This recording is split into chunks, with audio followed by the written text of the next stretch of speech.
Guru Sahib JIO, ਕਿਰਪਾ ਕਰਹੁ ਦੀਨ ਕੇ ਦਾਤੇ। ਮੇਰਾ ਗੁਣ ਅਵਗੁਣ ਨਾ ਵਿਚਾਰੋ ਕੋਈ। माटी का क्या तुपै स्वामी, मानस की गत एही। जो हमरी विद होती मेरे सतगुरा, साबिद तुम हर जन हो आपे। हम रुते फिरते कोई बात ना पूछता, गुर सतगुर संग कीरे हम थापे। धन धन गुरु नानक जिन केरा, जित मिलै चुकै सब सोग संतापे। सतनाम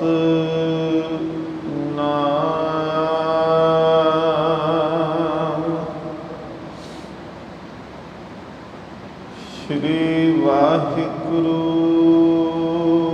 साहिब जी।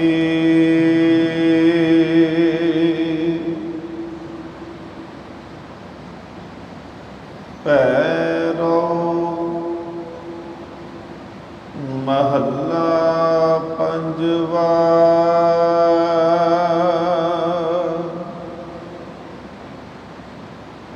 संत की निंदा जोनी भवना।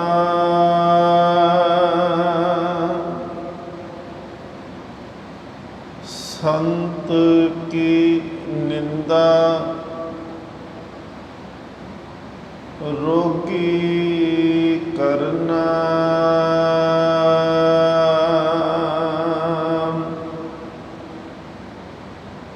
संत की निंदा दुख सुहाम।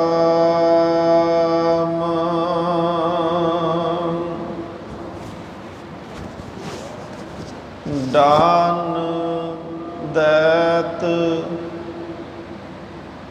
निंदक को जाम।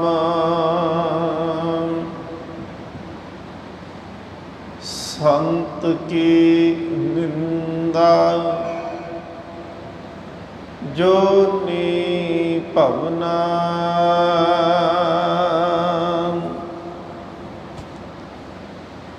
संत की निंदा रोगी करना। संत की निंदा दुख सहाम।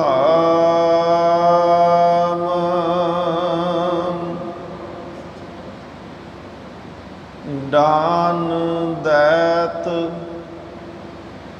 निंदक को जाम।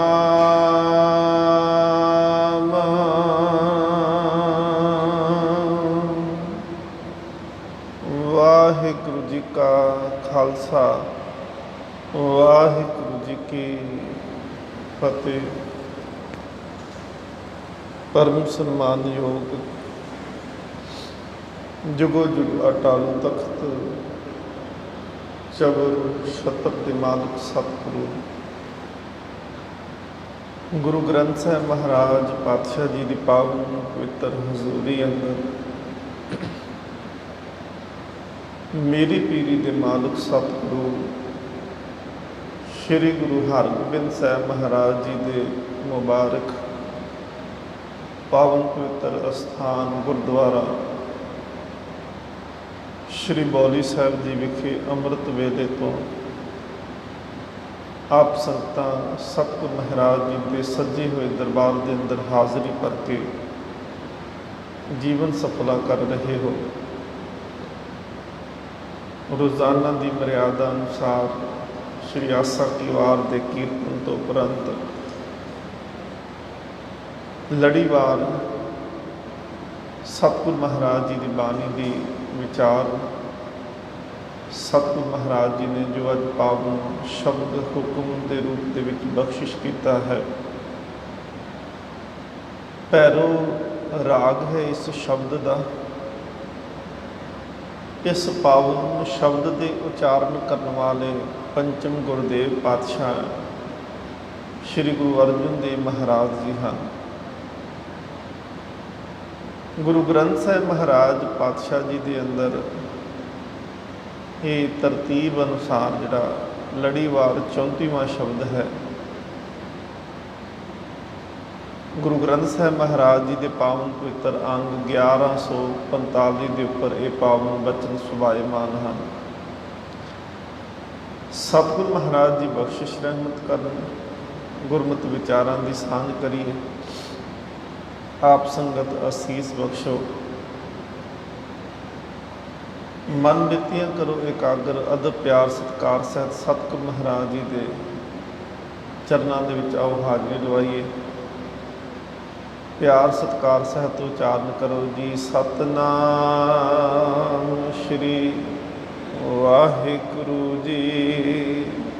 ਫਿਰ ਕਰੋ ਜੀ ਕਿਰਪਾ, ਆਖੋ ਜੀ ਸਤਿਨਾਮ ਸ਼੍ਰੀ ਵਾਹਿਗੁਰੂ ਜੀ। ਸਤਿਨਾਮ ਸ਼੍ਰੀ ਵਾਹਿਗੁਰੂ ਜੀ। ਭੈਰੋ ਮਹੱਲਾ ਪੰਜਵਾ।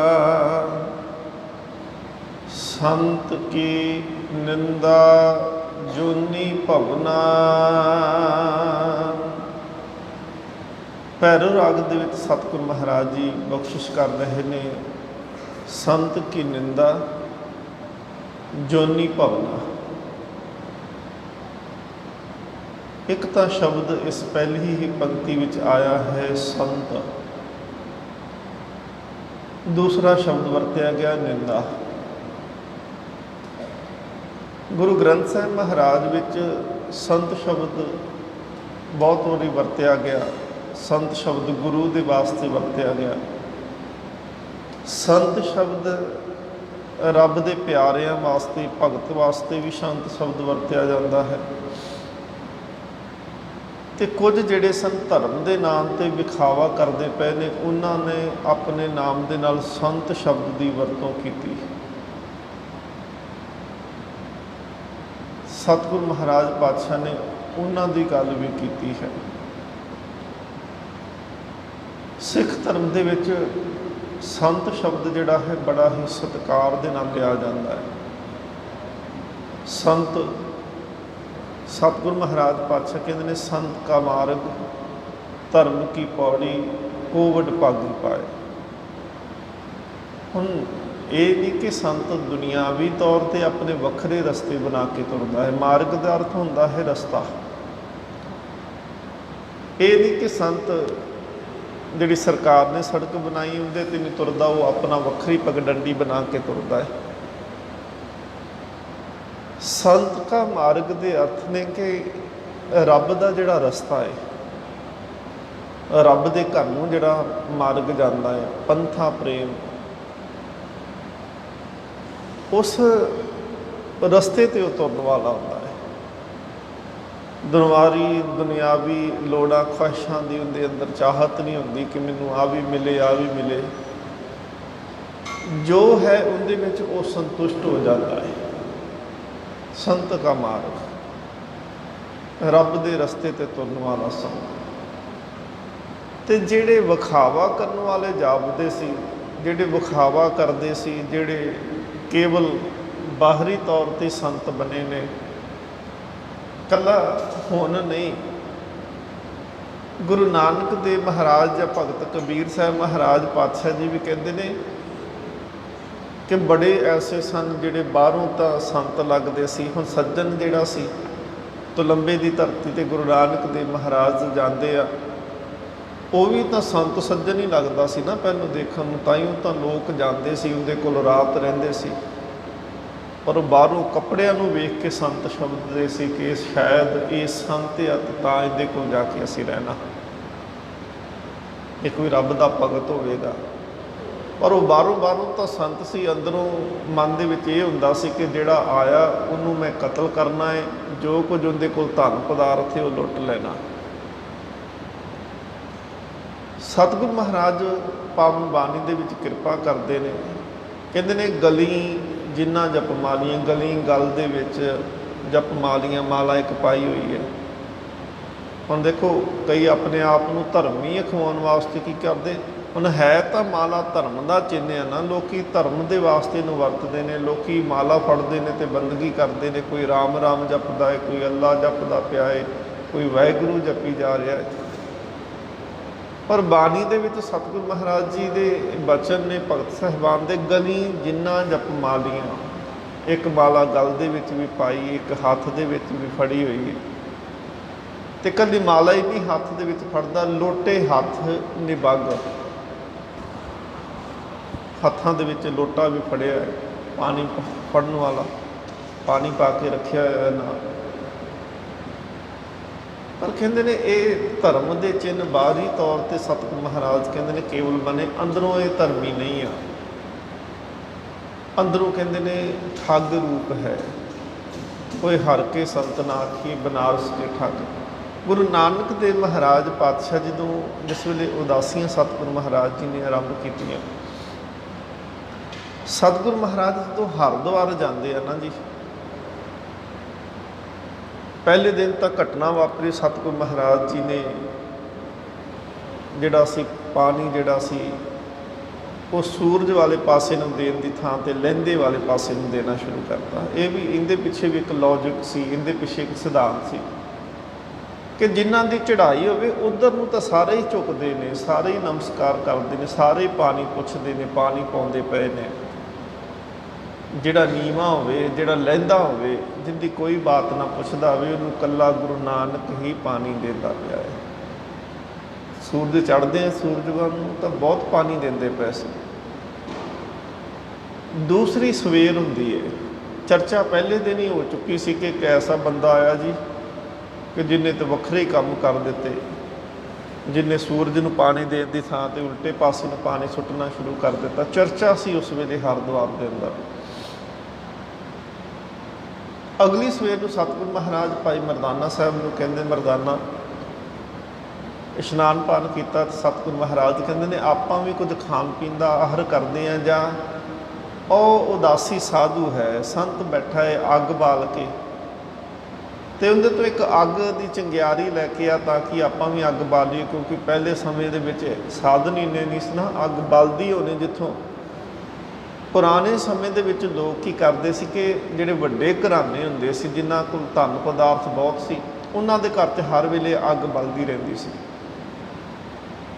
ਅਤੇ ਜਿਹੜੇ ਗਰੀਬ ਹੋਣੇ ਉਹਨਾਂ ਨੇ ਬਰਤਨ ਲੈ ਕੇ ਜਾਣਾ, ਕੋਈ ਭਾਂਡਾ ਲੈ ਕੇ ਜਾਣਾ, ਅਤੇ ਉਹਦੇ ਵਿੱਚ ਅੱਗ ਦੀਆਂ 2-4 ਚੰਗਿਆੜੀਆਂ ਪਵਾ ਕੇ ਲਿਆਉਣੀਆਂ ਕਿ ਅੱਗ ਬਾਲਣੀ ਸੌਖੀ ਹੋ ਜਾਏ।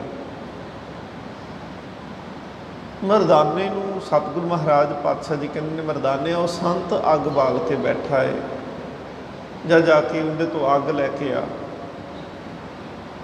ਭਾਈ ਮਰਦਾਨਾ ਸਾਹਿਬ ਜੀ ਜਦੋਂ ਅੱਗ ਲੈਣ ਵਾਸਤੇ ਗਏ, ਅਤੇ ਹੁਣ ਮਰਦਾਨਾ ਜੀ ਦਾ ਜਿਹੜਾ ਜੀਵਨ ਹੈ, ਅਸੀਂ ਜੇ ਉਹਨਾਂ ਦੀ ਜਾਤ ਦੀ ਗੱਲ ਕਰਦੇ, ਗੁਰਮਤਿ ਜਾਤ ਨੂੰ ਨਹੀਂ ਮੰਨਦੀ, ਪਰ ਦੁਨਿਆਵੀ ਲੋਕ ਉਸ ਵੇਲੇ ਸਮਝਦੇ ਸੀ ਕਿ ਗੁਰੂ ਨਾਨਕ ਦੇਵ ਮਹਾਰਾਜ ਤਾਂ ਉੱਚੀ ਕੁੱਲ ਦੇ ਵਿੱਚੋਂ ਨੇ, ਖੱਤਰੀਆਂ ਦੇ ਪੁੱਤਰ ਨੇ, ਪਰ ਨਾਲ ਇੱਕ ਸ਼ੂਦਰ ਨੂੰ ਲਈ ਫਿਰਦੇ ਨੇ, ਇੱਕ ਮਰਾਸੀ ਨੂੰ ਨਾਲ ਲਈ ਫਿਰਦੇ ਆ। ਪਰ ਸਤਿਗੁਰੂ ਮਹਾਰਾਜ ਪਾਤਸ਼ਾਹ ਕਹਿੰਦੇ ਨੇ ਨਹੀਂ, ਮਰਦਾਨਾ ਭਲਾ ਹੈ। ਭਾਈ ਗੁਰਦਾਸ ਸਾਹਿਬ ਜੀ ਨੇ ਸ਼ਬਦ ਵਰਤਿਆ ਕਿ ਮਰਦਾਨਾ ਭਲਾ, ਭਲਾ ਸ਼ਬਦ ਵਰਤਿਆ ਮਰਦਾਨਾ ਜੀ ਵਾਸਤੇ। ਭਾਈ ਮਰਦਾਨਾ ਜੀ ਉਸ ਸਾਧੂ ਦੇ ਕੋਲ ਜਦੋਂ ਗਏ ਉਹਨੂੰ ਕਿਹਾ ਜੀ ਸਾਨੂੰ ਅੱਗ ਥੋੜ੍ਹੀ ਚਾਹੀਦੀ ਹੈ। ਉਹਨੇ ਦੇਖਿਆ ਇਹ ਤਾਂ ਉਹੀ ਗੁਰੂ ਨਾਨਕ ਦੇ ਨਾਲ ਦਾ ਸਾਥੀ ਹੈ ਜਿਹੜਾ ਰਬਾਬ ਵਜਾਉਂਦਾ ਹੈ, ਅਤੇ ਇਹਦਾ ਪਰਛਾਵਾਂ ਮੇਰੇ ਚੌਂਕੇ ਦੇ ਉੱਪਰ ਪੈ ਗਿਆ ਅਤੇ ਇਹਨੇ ਮੇਰਾ ਚੌਂਕਾ ਪਿੱਟ ਦਿੱਤਾ। ਮੈਂ ਤਾਂ ਲੱਕੜੀਆਂ ਵੀ ਦੇਖੋ ਧੋ ਕੇ ਬਾਲੀਆਂ ਸੀ, ਚੌਂਕੇ ਨੂੰ ਵੀ ਕਾਰ ਕੱਢੀ ਹੋਈ ਸੀ। ਉਹਨੂੰ ਇੰਨਾ ਕੁ ਗੁੱਸਾ ਚੜਿਆ, ਉਹਨੇ ਇੱਕ ਚੋਅ ਬਲਦਾ ਹੋਇਆ ਇੱਕ ਬਲਦੀ ਹੋਈ ਲੱਕੜ ਲੈ ਕੇ ਭਾਈ ਮਰਦਾਨਾ ਸਾਹਿਬ ਜੀ ਦੇ ਪਿੱਛੇ ਦੌੜ ਪਿਆ। ਕਹਿੰਦਾ ਮੈਂ ਤੈਨੂੰ ਅੱਜ ਸਾੜ ਦੇਣਾ, ਤੂੰ ਮੇਰਾ ਚੌਂਕਾ ਪਿੱਟ ਦਿੱਤਾ। ਭਾਈ ਮਰਦਾਨਾ ਦੌੜਦਾ ਆ ਗੁਰੂ ਨਾਨਕ ਦੇਵ ਮਹਾਰਾਜ ਜੀ ਦੇ ਕੋਲ ਪਹੁੰਚਿਆ ਅਤੇ ਪਿੱਛੇ ਪਿੱਛੇ ਉਹ ਵੀ ਪਹੁੰਚ ਗਿਆ। ਸਤਿਗੁਰੂ ਮਹਾਰਾਜ ਗੁਰੂ ਨਾਨਕ ਦੇਵ ਜੀ ਭਾਈ ਮਰਦਾਨਾ ਸਾਹਿਬ ਜੀ ਨੂੰ ਆਖਦੇ, ਮਰਦਾਨਿਆਂ ਸੰਤਾਂ ਨੂੰ ਕਿਉਂ ਤਕਲੀਫ ਦਿੱਤੀ, ਤੂੰ ਆਪ ਹੀ ਅੱਗ ਲੈ ਆਉਣੀ ਸੀ, ਸੰਤ ਕਿਉਂ ਲੈ ਕੇ ਆਏ? ਕਹਿੰਦਾ ਮਹਾਰਾਜ ਇਹ ਅੱਗ ਤੁਹਾਡੇ ਵਾਸਤੇ ਬਾਲਣ ਵਾਸਤੇ ਨਹੀਂ ਲੈ ਕੇ ਆਏ, ਤਾਂ ਮੈਨੂੰ ਸਾੜਨ ਦੇ ਵਾਸਤੇ ਆਇਆ ਹੈ। ਸਤਿਗੁਰੂ ਮਹਾਰਾਜ ਨੇ ਉਹਨੂੰ ਠੰਡਾ ਕੀਤਾ, ਕਹਿਣ ਲੱਗਾ ਭਾਈ ਦੇਖ ਤੂੰ ਲੱਗਦਾ ਤਾਂ ਸੰਤ ਏ, ਲੱਗਦਾ ਤੇ ਭਗਤ ਏ ਰੱਬ ਦਾ ਪਿਆਰਾ, ਤੇ ਜਿਸ ਨਗਰੀ ਵਿੱਚ ਰਹਿਣਾ ਇਹਦਾ ਨਾਂ ਕੀ? ਕਹਿੰਦਾ ਜੀ ਹਰਿਦੁਆਰ। ਕਹਿੰਦੇ ਹੁਣ ਹਰੀ ਦਾ ਦੁਆਰਾ ਹੋਵੇ, ਜਿੱਥੇ ਦੁਆਰ ਦੇ ਅਰਥ ਹੁੰਦੇ ਨੇ ਬੂਹਾ, ਜਿੱਥੇ ਹਰੀ ਦਾ ਬੂਹਾ ਹੋਵੇ, ਜੇ ਉੱਥੇ ਤੇਰੇ ਵਰਗੇ ਸੰਤ ਬੈਠੇ ਹੋਣਗੇ ਤੇ ਰੱਬ ਦੇ ਘਰ ਦਾ ਕੀ ਹਾਲ ਬਣਾ ਦਿੱਤਾ ਹੋਵੇਗਾ। ਸਤਿਗੁਰੂ ਮਹਾਰਾਜ ਪਾਤਸ਼ਾਹ ਕਹਿੰਦੇ ਨੇ ਕਿ ਦੇਖ ਉਹ ਵਿਚਾਰਾ ਤੂੰ ਉਹਨੂੰ ਗਰੀਬ ਜਾਣ ਕੇ, ਉਹਨੂੰ ਨੀਵਾਂ ਜਾਣ ਕੇ ਤੂੰ ਉਹਨੂੰ ਸਾੜਨਾ ਚਾਹੁੰਦਾ ਹੈ, ਪਰ ਰੱਬ ਦੇ ਭਗਤ ਇਸ ਤਰ੍ਹਾਂ ਤਾਂ ਨਹੀਂ ਨਾ ਕਰਦੇ। ਅਸੀਂ ਕੇਵਲ ਕੱਪੜਿਆਂ ਨੂੰ ਦੇਖ ਕੇ, ਹੁਣ ਦੇਖੋ ਵੇਖਣ ਨੂੰ ਤਾਂ ਉਹਨੇ ਵੀ ਜਦੋਂ ਰੋਟੀ ਬਣਾਉਣੀ ਸੀ ਪਹਿਲਾਂ ਉਹਨੇ ਗਊ ਦੇ ਗੋਬਰ ਲਿਆਂਦਾ, ਉਹਦਾ ਪੋਚਾ ਫੇਰਦਾ ਹੈ, ਫਿਰ ਲੱਕੜਾਂ ਨੇ ਵੀ ਉਹਨੇ ਧੋਤੀਆਂ, ਫਿਰ ਕਾਰੀ ਵੀ ਕੱਢੀ, ਫਿਰ ਬਰਤਨ ਵੀ ਸਾਫ਼ ਕੀਤੇ, ਸਰੀਰ ਦੇ ਉੱਤੇ ਵੀ ਭਸਮ ਲਗਾਈ ਹੋਈ ਹੈ। ਉਹ ਸਾਰੇ ਹੀ ਕਰਮ ਕਰਦਾ ਹੈ, ਪਰ ਵੇਖਣ ਨੂੰ ਤਾਂ ਉਹ ਸੰਤ ਲੱਗਦਾ ਸੀ, ਪਰ ਅੰਦਰ ਜਿਹੜੀ ਬਿਰਤੀ ਸੀ ਉਹ ਕਿਸੇ ਗਰੀਬ ਨੂੰ ਜਾਂ ਬਾਬੇ ਮਰਦਾਨੇ ਵਰਗੇ ਨੂੰ ਸਾੜਨ ਦੇ ਵਾਸਤੇ ਉਹ ਰੱਖੀ ਫਿਰਦਾ ਹੈ। ਜਾਂ ਸਤਿਗੁਰੂ ਮਹਾਰਾਜ ਪਾਤਸ਼ਾਹ ਜੀ ਦੇ ਬਚਨ ਨੇ ਜੇ ਅਸਲ 'ਚ ਸ਼ਬਦ ਇੱਥੇ ਆਇਆ ਹੈ, ਸੰਤ ਕੀ ਨਿੰਦਾ ਜੋਨੀ ਭਵਨਾ। ਨਿੰਦਾ ਕੀ ਹੁੰਦੀ ਆ? ਨਿੰਦਾ ਦੇ ਅਰਥ ਹੁੰਦੇ ਨੇ ਕਿ ਜਿਹੜੀ ਗੱਲ ਹੈ ਨਹੀਂ ਉਹਨੂੰ ਵਧਾ ਚੜਾ ਕੇ ਐਵੇਂ ਕਰੀ ਜਾਣਾ। ਕਿਸੇ ਦਾ ਜੀਵਨ ਚੰਗਾ ਭਲਾ ਸੀ ਤੇ ਉਹਨੂੰ ਨੀਵਾਂ ਦਿਖਾਈ ਜਾਣਾ, ਇਹਨੂੰ ਕਹਿੰਦੇ ਨੇ ਨਿੰਦਾ। ਉਸਤਤ ਜਿਹਨੂੰ ਕਹਿ ਦਿੰਦੇ ਨੇ, ਕਿਸੇ ਦਾ ਜੀਵਨ ਨਾ ਹੋਵੇ ਉਹਨੂੰ ਵਧਾ ਕੇ ਕਹੀ ਜਾਣਾ ਜੀ ਫਲਾਨਾ ਬੜਾ ਵੱਡਾ, ਫਲਾਨਾ ਬਹੁਤ ਵਧੀਆ, ਉਹਨੂੰ ਉਸਤਤ ਕਹਿੰਦੇ ਨੇ। ਦੋਨੋਂ ਹੀ ਮਾੜੀਆਂ ਹੁੰਦੀਆਂ ਨੇ, ਨਿੰਦਾ ਵੀ ਮਾੜੀ ਹੈ ਅਤੇ ਉਸਤਤ ਵੀ ਮਾੜੀ ਹੈ। ਜਾਂ ਵਿਦਵਾਨ ਲੋਕ ਕਹਿੰਦੇ ਨੇ ਇਹ ਇਵੇਂ ਹੁੰਦਾ ਕਿ ਜਿਵੇਂ ਫੁੱਲ ਖਿੜਿਆ ਹੈ, ਗੁਲਾਬ ਦਾ ਫੁੱਲ ਹੈ ਅਤੇ ਫੁੱਲ ਨੂੰ ਕੰਢੇ ਕਹੀ ਜਾਣਾ, ਇਹ ਨਿੰਦਾ ਹੁੰਦੀ ਹੈ। ਫੁੱਲ ਨੂੰ ਨਹੀਂ ਦਿਖਦਾ ਪਿਆ, ਉਹਦੀ ਸੁਗੰਧੀ ਨਹੀਂ ਦਿਸਦੀ ਪਈ, ਉਹਦੇ ਅੰਦਰਲੇ ਗੁਣ ਨਹੀਂ ਦਿਸਦੇ, ਉਹਦੀ ਕੋਮਲਤਾ ਨਹੀਂ ਦਿਸਦੀ, ਉਹਦਾ ਰੰਗ ਰੂਪ ਸੁਹੱਪਣ ਨਹੀਂ ਦਿਸਦਾ, ਉਵੇਂ ਕਹੀ ਜਾਣਾ ਕਿ ਜੀ ਫੁੱਲ ਕਾਹਦਾ ਹੁੰਦਾ ਹੈ ਜੀ, ਫੁੱਲ ਦੇ ਵਿੱਚ ਤਾਂ ਕੰਢੇ ਕੰਢੇ ਹੁੰਦੇ ਨੇ। ਇਹ ਹੁੰਦੀ ਹੈ ਨਿੰਦਿਆ ਕਰਨੀ। ਵਡਿਆਈ ਕਰਨੀ ਹੁੰਦੀ ਹੈ ਕਿ ਕੰਢੇ ਹੀ ਹੋਣ, ਕਿਤੇ ਕੰਡਿਆਲੀਆਂ ਹੀ ਰੁੱਖਾਂ ਝਾੜੀਆਂ ਹੋਣ, ਐਵੇਂ ਉਹਨਾਂ ਨੂੰ ਕਹੀ ਜਾਣਾ ਜੀ ਇਹ ਤਾਂ ਬੜੀਆਂ ਵਧੀਆ ਹੁੰਦੀਆਂ ਨੇ, ਇਹਨਾਂ ਨੂੰ ਤਾਂ ਫੁੱਲ ਲੱਗੇ ਨੇ, ਜੇ ਲੱਗੇ ਨੇ। ਕਿਸੇ ਚੀਜ਼ ਨੂੰ ਵਧਾ ਕੇ ਬਿਆਨ ਕਰੀ ਜਾਣਾ, ਇਹ ਹੁੰਦੀ ਹੈ ਉਸਤਤ, ਅਤੇ ਕਿਸੇ ਚੀਜ਼ ਨੂੰ ਬਣੀ ਹੋਈ ਨੂੰ ਘਟਾ ਕੇ ਬੋਲ ਦੇਣਾ, ਇਹ ਹੁੰਦੀ ਹੈ ਨਿੰਦਿਆ। ਇੱਕ ਸ਼ਬਦ ਆਉਂਦਾ ਹੈ ਆਲੋਚਨਾ, ਜੋ ਸੱਚ ਆ ਉਹਨੂੰ ਸੱਚ ਕਹਿ ਦੇਣਾ।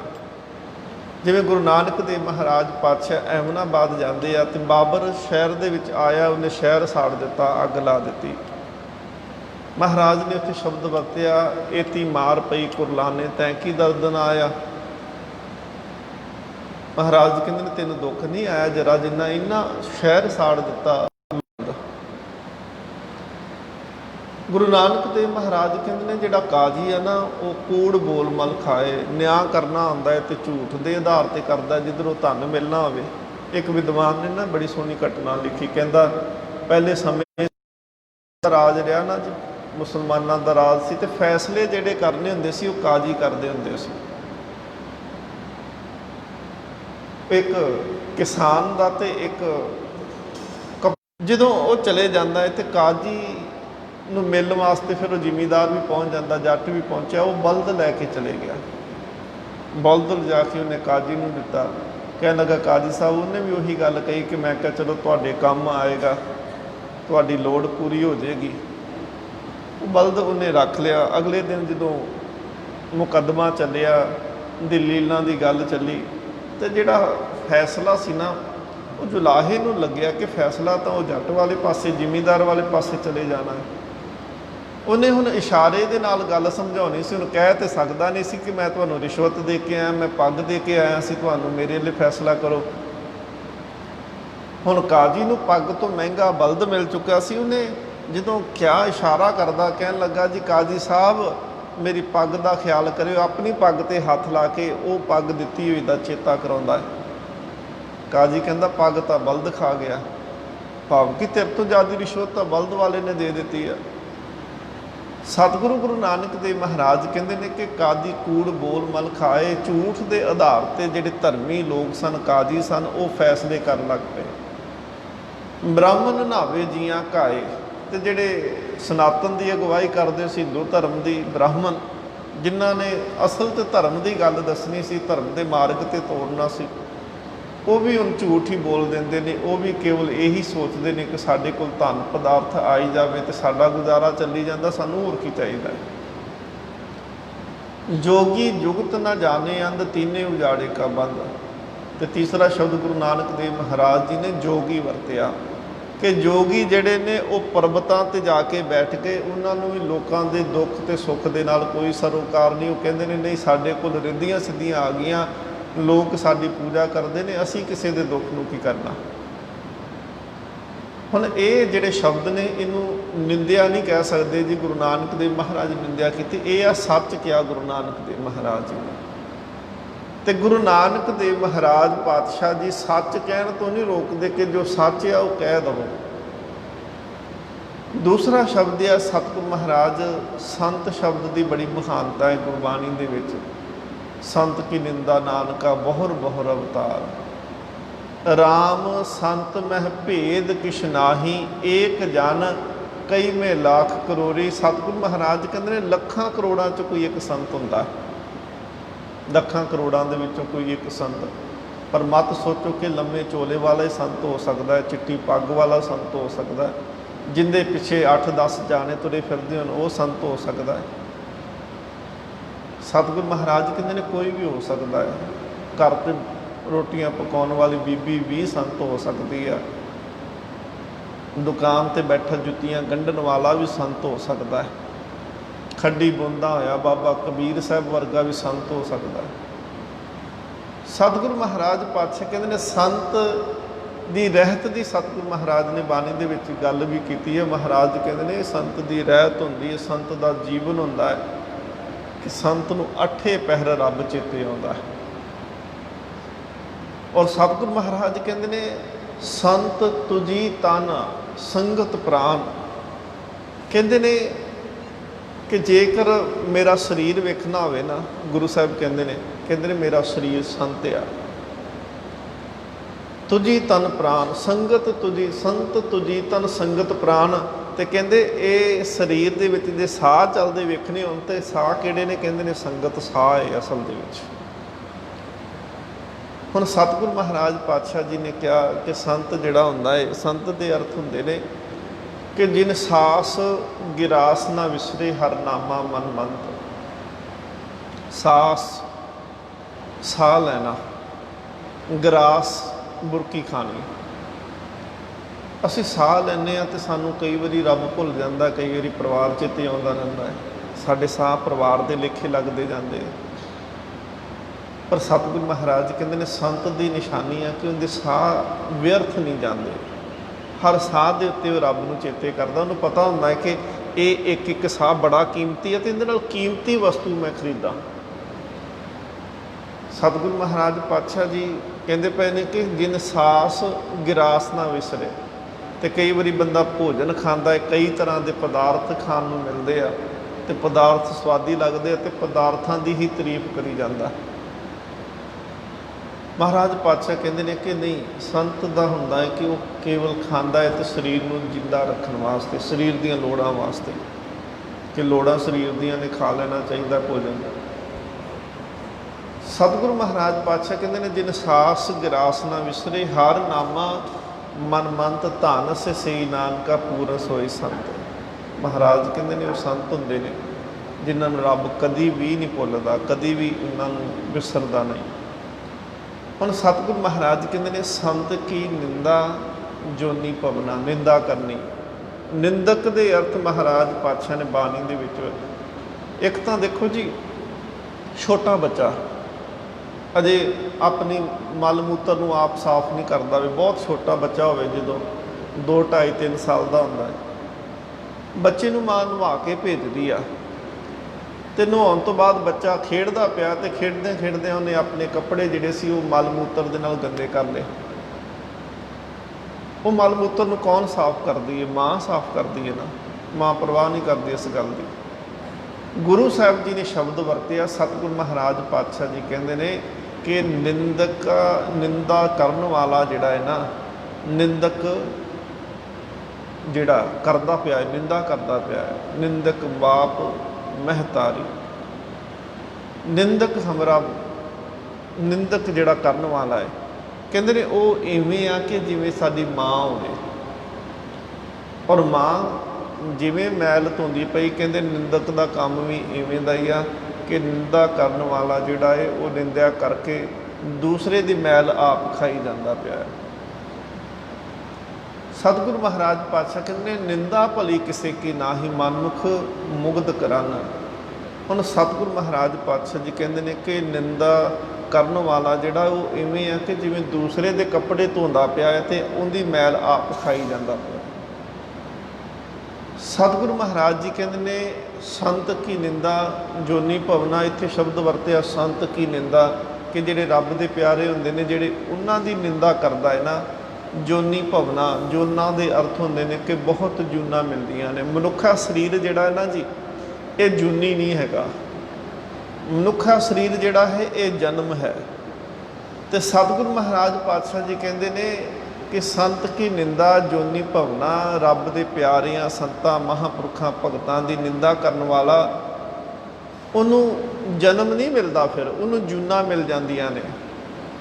ਜੂਨਾਂ ਆ ਜਿੰਨੀਆਂ ਅਸੀਂ 84 ਲੱਖ ਜੂਨਾਂ ਦੀ ਗੱਲ ਕਰਦੇ ਹਾਂ ਨਾ, ਸਤਿਗੁਰੂ ਮਹਾਰਾਜ ਕਹਿੰਦੇ ਨੇ ਜੋਨੀ ਭਵਨਾ, ਉਹਨੂੰ ਜੂਨਾਂ ਦੇ ਵਿੱਚ ਭਵਨ ਕਰਨਾ ਪੈਂਦਾ ਹੈ। ਸੰਤ ਕੀ ਨਿੰਦਾ ਰੋਗੀ ਕਰਨਾ, ਫਿਰ ਜੂਨਾਂ ਵੀ ਉਹ ਮਿਲਦੀਆਂ ਨੇ ਜਿਹੜੀਆਂ ਰੋਗੀ ਹੋਵਣ, ਜਿਨ੍ਹਾਂ ਦੇ ਵਿੱਚ ਰੋਗ ਹੋਵੇ, ਇਹੋ ਜਿਹਾ ਜੀਵਨ ਮਿਲਦਾ ਹੈ। ਕਈ ਵਾਰੀ ਕਈ ਜਾਨਵਰ ਹੁੰਦੇ ਆ ਨਾ ਕਿ ਉਹਨਾਂ ਨੂੰ ਕੋਈ ਸੱਟ, ਕੋਈ ਰੋਗ ਲੱਗਿਆ ਹੋਵੇ, ਬਦਬੂ ਮਾਰਨਗੇ ਜਿੱਧਰ, ਜੇ ਕਿ ਬੰਦੇ ਦੇ ਕੋਲ ਲਾਗੇ ਆ ਕੇ, ਕਈ ਵਾਰੀ ਚਲੋ ਕੁੱਤਿਆਂ ਦੇ ਦੇਖੋ, ਕਈ ਵਾਰੀ ਉਹ ਰੋਗ ਲੱਗਾ ਹੋਵੇ, ਕੀੜੇ ਪਏ ਹੋਵਣ, ਤੇ 4 ਬੰਦੇ ਖਲੋਤੇ ਹੋਣਗੇ, ਜੇ ਉਹ ਕੁੱਤਾ ਕੁੱਕਰ ਲਾਗੇ ਆ ਜੇ ਤਾਂ ਉਹਨੂੰ ਛੇਤੀ ਛੇਤੀ ਭਜਾਉਂਦੇ ਨੇ ਕਿ ਬਦਬੂ ਆਉਂਦੀ ਆ। ਮਹਾਰਾਜ ਕਹਿੰਦੇ ਨੇ ਨਿੰਦਾ ਕਰਨ ਦਾ ਐਸਾ ਦੁੱਖ ਲੱਗਦਾ ਏ ਕਿ ਜੀਵਨ ਰੋਗੀ ਹੋ ਜਾਂਦਾ ਹੈ, ਕੋਈ ਲਾਗੇ ਬਹਿਣ ਨੂੰ, ਉਹਦਾ ਇਲਾਜ ਕਰਨ ਨੂੰ ਤਿਆਰ ਨਹੀਂ ਹੁੰਦਾ। ਸੰਤ ਕੀ ਨਿੰਦਾ ਦੁੱਖ ਸਹਾਮ, ਜਿਹੜਾ ਰੱਬ ਦੇ ਪਿਆਰਿਆਂ ਦੀ ਭਗਤਾਂ ਦੀ ਨਿੰਦਾ ਕਰਦਾ ਏ, ਸਤਿਗੁਰੂ ਮਹਾਰਾਜ ਕਹਿੰਦੇ ਨੇ ਉਹਨੂੰ ਫਿਰ ਬਹੁਤ ਭਾਰੀ ਦੁੱਖ ਜੀਵਨ ਦੇ ਵਿੱਚ ਮਿਲਦੇ ਆ। ਡਾਨ ਦੈਤ ਨਿੰਦਕ ਕਉ ਜਾਮ, ਕਹਿੰਦੇ ਇਕੱਲਾ ਇੱਥੇ ਹੀ ਦੁੱਖ ਨਹੀਂ ਮਿਲਦਾ, ਇੱਥੇ ਨਿੰਦਕ ਦਾ ਜੀਵਨ ਜਿਹੜਾ ਹੁੰਦਾ ਹੈ, ਜਿੰਨੀ ਕੁ ਦੇਰ ਤੱਕ ਮਨੁੱਖਾ ਸਰੀਰ ਮਿਲਿਆ ਉਨੀ ਕੁ ਦੇਰ ਤੱਕ ਤਾਂ ਉਹ ਰੋਗੀ ਰਹਿੰਦਾ ਹੀ ਆ, ਦੁੱਖ ਸਹਿੰਦਾ ਹੀ ਆ। ਸਤਿਗੁਰੂ ਮਹਾਰਾਜ ਕਹਿੰਦੇ ਨੇ ਡਾਨ ਦੈਤ ਨਿੰਦਕ ਕੋ ਜਾਮ, ਕਹਿੰਦੇ ਨੇ ਉਹਨੂੰ ਫਿਰ ਜਮਾਂ ਦਾ ਡੰਡ ਸਹਿਣਾ ਪੈਂਦਾ ਹੈ। ਤੇ ਜਮਾਂ ਦੇ ਡੰਡ ਦੀ ਸਤਿਗੁਰੂ ਮਹਾਰਾਜ ਕਹਿੰਦੇ ਨੇ ਗਾਲ ਸੰਗਲ ਸਿਰ ਮਾਰੇ ਉਬੋ ਨਾ ਦਿਸੇ ਕਰ ਬਾਰੋ, ਸੰਤ ਸੰਗ ਕਰਹੇ ਜੋ ਬਾਦ। ਸੰਤ ਸੰਗ, ਰੱਬ ਦੇ ਪਿਆਰਿਆਂ ਦੇ ਨਾਲ ਜਿਹੜਾ ਐਵੇਂ ਝਗੜਾ ਪਾ ਕੇ ਬੈਠ ਜੇ, ਵਿਵਾਦ ਛੇੜ ਕੇ ਬੈਠਾ ਰਵੇ, ਤਿੰਨ ਨਿੰਦਕ ਨਾ ਹੀ ਕਿਛ ਸਾਧ। ਸਤਿਗੁਰੂ ਮਹਾਰਾਜ ਕਹਿੰਦੇ ਨੇ ਉਹ ਇਵੇਂ ਆ ਕਿ ਜਿਵੇਂ ਆਪਣੀ ਜ਼ਿੰਦਗੀ ਦਾ ਸੁੱਖਾਂ ਦਾ ਸਵਾਦ ਗਵਾ ਲੈਂਦਾ ਹੋਵੇ। ਰਹਾਓ ਵਿਸ਼ਰਾਮ ਸਤਿਗੁਰੂ ਮਹਾਰਾਜ ਜੀ ਕਿਰਪਾ ਕਰਦੇ ਆ। ਸਤਿਗੁਰੂ ਮਹਾਰਾਜ ਪਾਤਸ਼ਾਹ ਜੀ ਨੇ ਨਾ ਬਾਣੀ 'ਚ ਇੱਕ ਜਗ੍ਹਾ 'ਤੇ ਫਰਮਾਨ ਕੀਤਾ, ਸਤਿਗੁਰੂ ਮਹਾਰਾਜ ਕਹਿੰਦੇ ਨੇ ਔਖਦ ਸਭੇ ਕੀਤੇ ਨ ਨਿੰਦਕ ਕਾ ਦਾਰੂ ਨਾਹੀਂ। ਮਹਾਰਾਜ ਕਹਿੰਦੇ ਨੇ ਲੋਕਾਂ ਦੀ ਬਿਮਾਰੀਆਂ ਦਾ ਇਲਾਜ ਤਾਂ ਹੋ ਸਕਦਾ, ਪਰ ਜਿਹਨੂੰ ਨਿੰਦਾ ਕਰਨ ਦੀ ਆਦਤ ਪੈ ਜਾਏ ਉਹਦਾ ਇਲਾਜ ਕੋਈ ਨਹੀਂ ਹੋ ਸਕਦਾ। ਗੁਰੂ ਗੋਬਿੰਦ ਸਿੰਘ ਮਹਾਰਾਜ ਪਾਤਸ਼ਾਹ ਜੀ ਨੇ 52 ਹੁਕਮ ਕੀਤੇ। ਸਤਿਗੁਰੂ ਮਹਾਰਾਜ ਜੀ ਦਾ ਜਦੋਂ ਅੰਤਮ ਸਮਾਂ ਸੀ, ਅਬਚਲ ਨਗਰ ਹਜ਼ੂਰ ਸਾਹਿਬ ਦੀ ਧਰਤੀ 'ਤੇ ਸਤਿਗੁਰੂ ਮਹਾਰਾਜ ਜੀ ਜਦੋਂ ਜੋਤੀ ਜੋਤ ਸਮਾਉਂਦੇ ਨੇ, ਉਸ ਤੋਂ ਪਹਿਲਾਂ ਸਿੱਖਾਂ ਨੇ ਸਤਿਗੁਰੂ ਮਹਾਰਾਜ ਨੂੰ ਕਿਹਾ, ਮਹਾਰਾਜ ਕੋਈ ਅੰਤਮ ਉਪਦੇਸ਼ ਤੇ ਗੁਰੂ ਗੋਬਿੰਦ ਸਿੰਘ ਮਹਾਰਾਜ ਜੀ ਨੇ ਉਦੋਂ 52 ਹੁਕਮ ਕੀਤੇ ਤੇ ਅੱਜ ਸਾਨੂੰ ਮਿਲ ਜਾਂਦੇ ਨੇ ਪੜ੍ਹਨ ਵਾਸਤੇ। ਉਹਦੇ ਵਿੱਚ ਸਤਿਗੁਰੂ ਮਹਾਰਾਜ ਪਾਤਸ਼ਾਹ ਨੇ ਕਿਹਾ ਕਿ ਸਿੱਖ ਨੇ ਕਿਸੇ ਦੀ ਨਿੰਦਾ ਨਹੀਂ ਕਰਨੀ, ਕਿਸੇ ਦੀ ਵੀ ਨਹੀਂ ਕਰਨੀ ਨਿੰਦਾ। ਹਾਂ, ਸੱਚ ਨੂੰ ਸੱਚ ਜ਼ਰੂਰ ਕਹਿਣਾ, ਇਹ ਨਹੀਂ ਕਿ ਜੇ ਸਾਹਮਣੇ ਕੋਈ ਗਲਤ ਕੰਮ ਹੁੰਦਾ ਹੋਵੇ ਤੇ ਉਹਨੂੰ ਵੇਖ ਕੇ ਅੱਖਾਂ ਮੀਟ ਲੈਣੀਆਂ, ਨਹੀਂ, ਸੱਚ ਨੂੰ ਸੱਚ ਕਹਿਣਾ, ਪਰ ਨਿੰਦਿਆ ਨਹੀਂ ਕਰਨੀ, ਵਧਾ ਚੜਾ ਕੇ ਗੱਲ ਨਹੀਂ ਕਰਨੀ, ਕਿਸੇ ਦੇ ਜੀਵਨ ਦੇ ਉੱਤੇ ਤੋਹਮਤ ਨਹੀਂ ਲਾਉਣੀ। ਸਤਿਗੁਰੂ ਮਹਾਰਾਜ ਜੀ ਕਿਰਪਾ ਅੱਗੇ ਕਰਦੇ ਨੇ, ਕਹਿੰਦੇ ਨੇ ਭਗਤ ਕੀ ਨਿੰਦਾ ਕੰਧ ਛੇਦਾਵੈ। ਕਹਿੰਦੇ ਨਿੰਦਾ ਕਰਨ ਵਾਲਾ ਇੰਨਾ ਮਾੜਾ ਹੁੰਦਾ ਹੈ ਕਿ ਉਹ ਜਿਵੇਂ ਕੰਧ ਦੇ ਵਿੱਚ ਛੇਕ ਕਰ ਦਿੰਦਾ ਹੈ, ਇੰਨੀ ਭੈੜੀ ਹੁੰਦੀ ਹੈ ਨਿੰਦਾ ਦਾ ਰੂਪ। ਭਗਤ ਕੀ ਨਿੰਦਾ ਨਰਕ ਪਹੁੰਚਾਵੈ। ਹੁਣ ਸਤਿਗੁਰੂ ਮਹਾਰਾਜ ਕਹਿੰਦੇ ਨੇ ਪਾਵਨ ਬਾਣੀ 'ਚ ਕਿਰਪਾ ਕਰਦੇ ਨੇ, ਜਿਤਨੇ ਨਰਕ ਸੇ ਨਿੰਦਕ ਭੋਗਾਈਏ।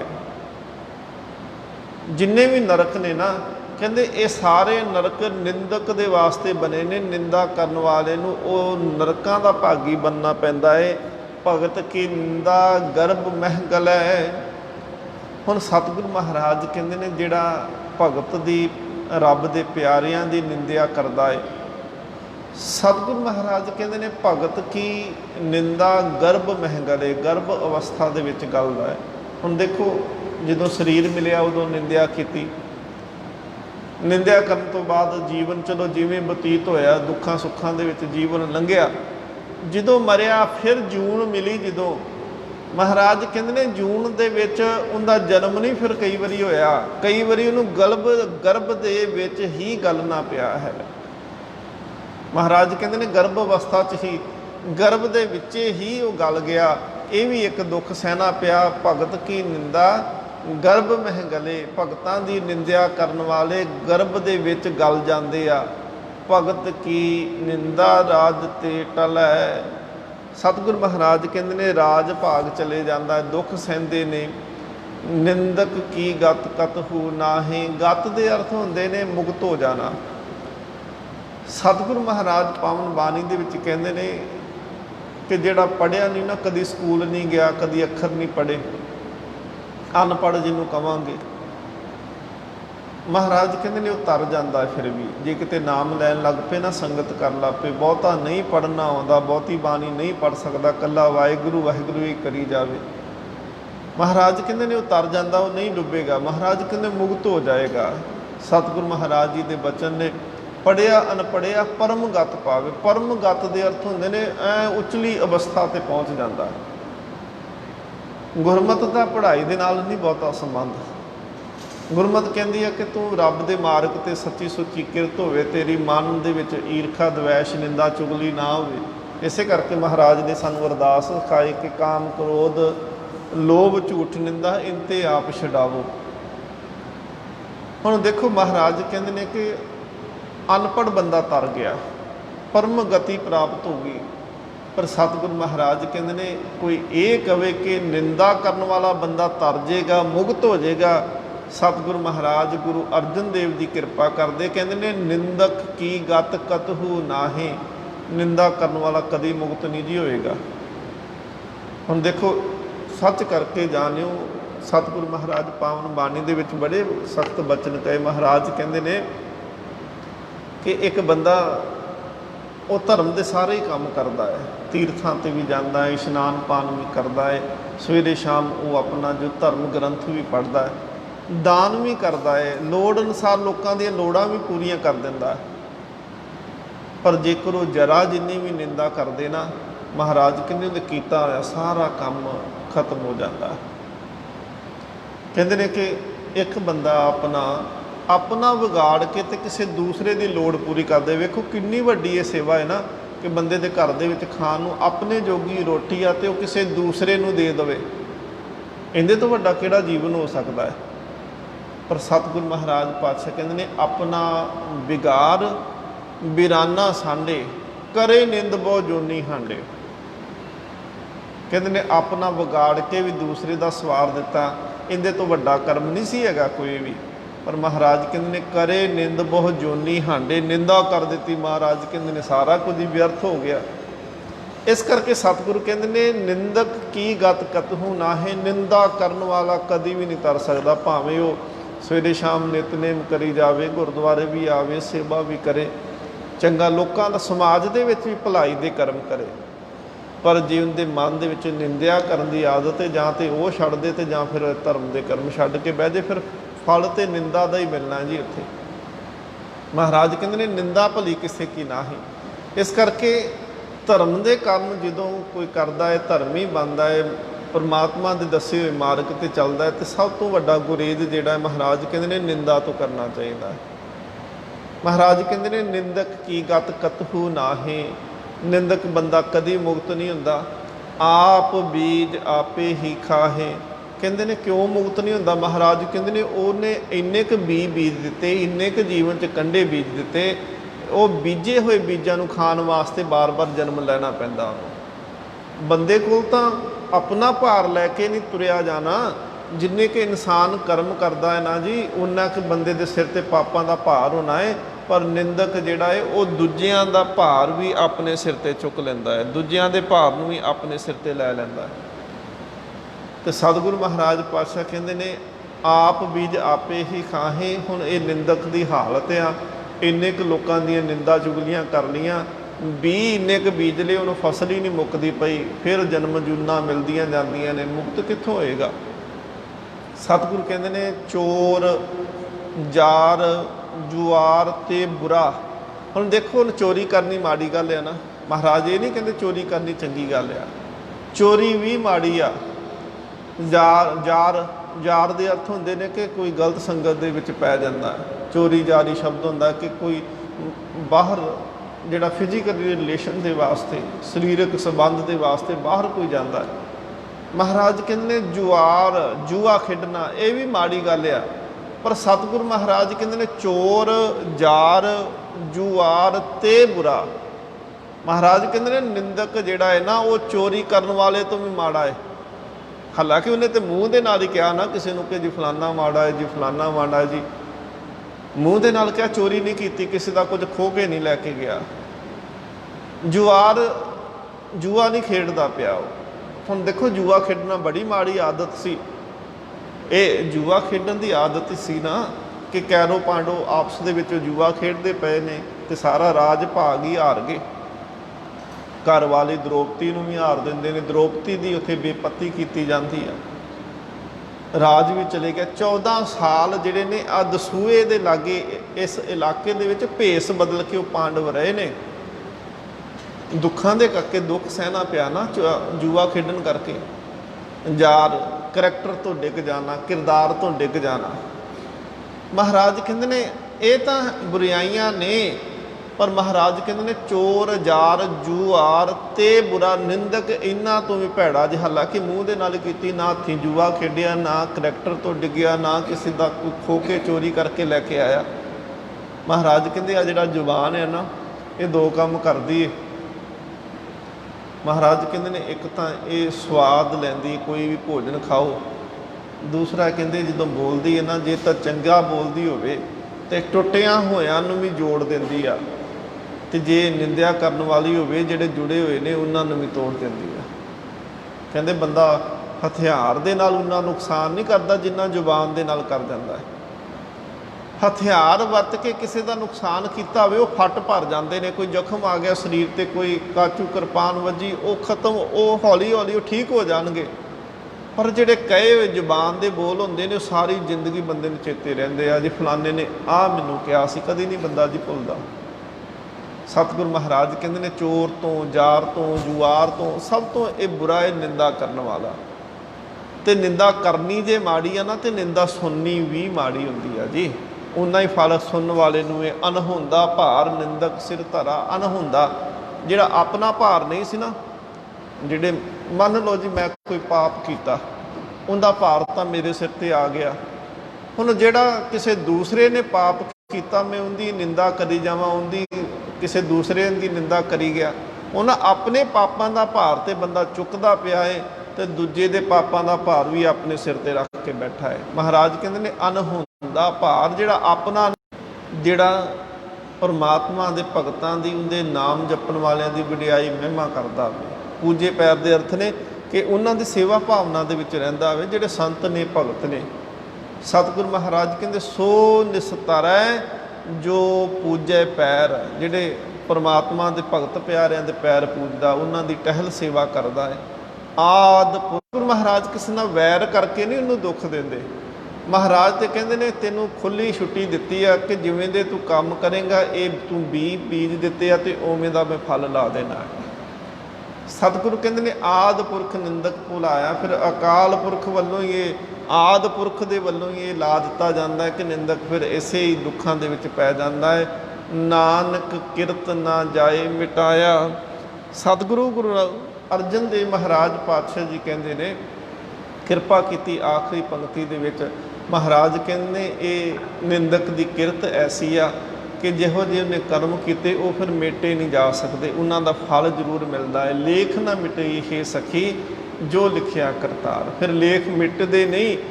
हाँ, जे सतपुरखों की संगत कर लई जाए ना, भुलां बख्शा लईआं जान, बंदा तौबा कर ले जी अगे तो महाराज मैं निंदा नहीं करता, तो सतगुरु महाराज बख्श देंदे आ। नहीं तो सतगुरु महाराज कहते हैं जी वो अपने मन अनुसार ही चलता रहे, निंदा ही करी जाए, सुभाव ना बदले अपना। तो महाराज कहते हैं फिर उनका जीवन के दुख जोड़े ने मिटने नहीं, कई जूनां दे विच भवेगा, रोगी जीवन वाला होवेगा। सो सतगुरु महाराज जी ने अज के पावन शब्द के विच बख्शिश की आ। महाराज कहते हैं कि ये ना होवे कि निंदा करदियां होइआं ही ये मनुखा शरीर मिलिया कीमती, ये दुर्लभ शरीर है, दुर्लभ जन्म है। महाराज कहते हैं ये तो भई प्राप्त मानख देहुरिया, गोविंद मिलन की एह तेरी बरिया। अवर काज तेरे किते ना काम, मिल साध संगत भज केवल नाम। ये नाम जपन का समा है। सो सतगुरु महाराज पातशाह बख्शिश करन, जीवन सफला करिए, वाहिगुरु रब परमात्मा की वडियाई करिए। जो गुरु साहब ने सानू उपदेश दिता है उस उपदेश से तलिए, उस उपदेश से चलद्या जीवन सफला करिए जी। बोलद्या हुई बेअंत भुलां दी खिमा। बुलाओ फतेह आखो जी। वाहिगुरु जी का खालसा, वाहिगुरु जी की फतेह।